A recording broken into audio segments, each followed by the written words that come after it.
Nicole again, and I'm here answering another one of your questions. Someone recently asked a really good question that I thought would help all of you, and it's about negative prefixes. They wanted to know, what is a negative prefix? How do I use it? What does it mean? Very, very good question. Look, we often get a little bit bored of always making a sentence negative, you know, and always saying not or no or whatever. We can improve our writing and our speaking by using what we call a negative prefix.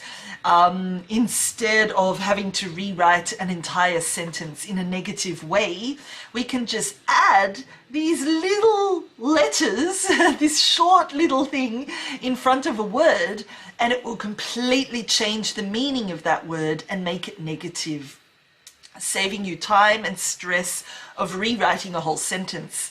So a negative prefix is exactly that. It's something that you add to the beginning of a word, and it will change the meaning of that word. Prefixes, you know, we can use in many situations, but I'm just going to focus on negative prefixes today. So certain prefixes that make a word negative.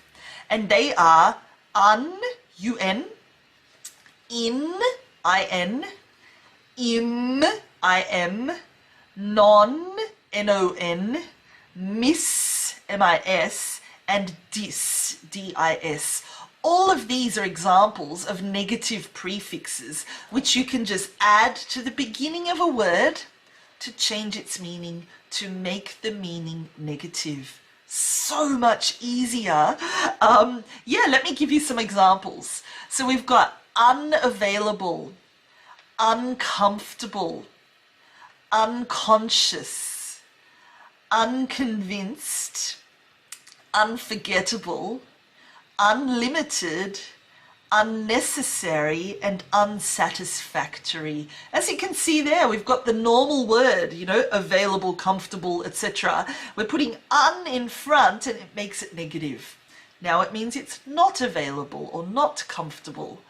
Next, we've got inadequate, inappropriate, incomplete, inconvenient, inexcusable, and insufficient. Brilliant words to learn. Learn them, use them. They'll lift the level of your language. Next, we've got impolite, impossible, impractical, and I can't read my writing. Whoa, what does that say? Okay, we won't say that word. I can't read my writing. I'm so sorry. So in that situation, im, is the negative prefix which we're adding to the beginning of the word. Next, we've got non. So non-existent, non-essential, non-threatening, non-native, and non-perishable. All of these words are now negative simply by adding the word non. Again, learn them, use them. Miss. We've got misunderstand, mislead, misbehave, misplace, or even mistreat. All of these are quite usual words that are in the negative form with the prefix mis. And finally, we've got discourage, disobedient, disorganized, and dissatisfied. Again, dis is the prefix that makes these words negative. So my suggestion would be learn these words, use them. Don't experiment and try to use the prefix mis instead of the prefix un, for example. It won't work.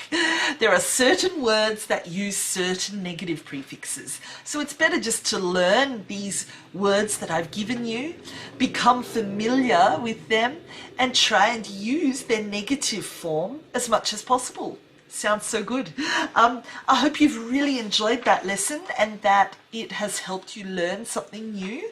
Remember, in your writing and in your speaking, try to use some negative prefixes and it will be really impressive and lift the level of your language. That's what you want. Have a great day, and if you've got any questions, just ask them below. Thank you. Bye.